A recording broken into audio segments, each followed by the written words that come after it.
And we have more breaking news for you. Breitbart reporter Michelle Fields claims that she was trying to ask Donald Trump a question when someone grabbed her arm and pulled her to the ground. Now, according to the Washington Post, Ben Terrace, that person was Trump's campaign manager, Corey Lewandowski.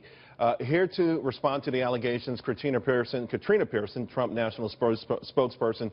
Katrina, you know, I saw it first when Jamie Weinstein, Michelle's boyfriend, tweeted it out, and he had some very harsh words to say, essentially that Corey grabbed Michelle from behind as she was trying to ask Donald Trump a question and tossed her to the ground.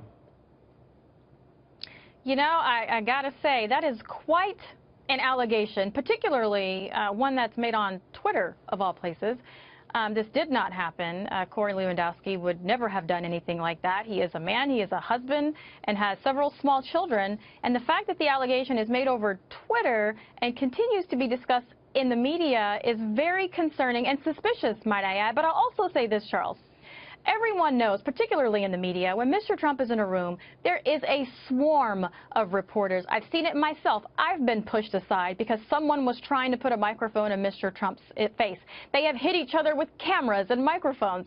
This is not something that should have even been discussed without even contacting the campaign for clarification. No one contacted Corey Lewandowski or the campaign to even ask if this was possible. The people that cleared the path for Mr. Trump are the Secret Service, for crying out loud. There were hundreds of reporters and cameras, and no one seemed to catch it.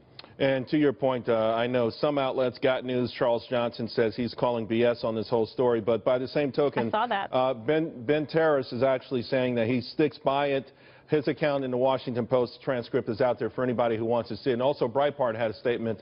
I want to read that to the audience. The Washington Post just published a very detailed first-hand account from their senior reporter, Ben Terrace, who is familiar with the campaign, the personalities involved, and was an eyewitness to the incident.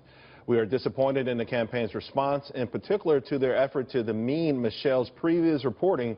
Michelle Fields is an intrepid reporter who has covered tough and dangerous stories. We stand behind her reporting, her techniques, and call again on Corey Lewandowski to apologize. Katrina, before we move on, would you like to say anything about this statement? I would, and they should. They should stand by their reporter, because if she says someone grabbed her, someone probably did grab her. Where I take issue is that Corey Lewandowski, of all people, you know, was pointed out on this particular issue, and the transcript that was posted, and I'll note that it was even said even then that it was not substantiated that it was Corey Lewandowski, and in fact, if it was after the words, "excuse me" and "thank you" were spoken, allegedly by Corey Lewandowski, that this happened after the fact. So essentially, no, Charles, I don't buy the fact that it was Corey Lewandowski. I do buy the fact that it could have been another reporter in the room trying to get in front of Mr. Trump, because I've seen it happen 100 times myself. All right, thank you very much.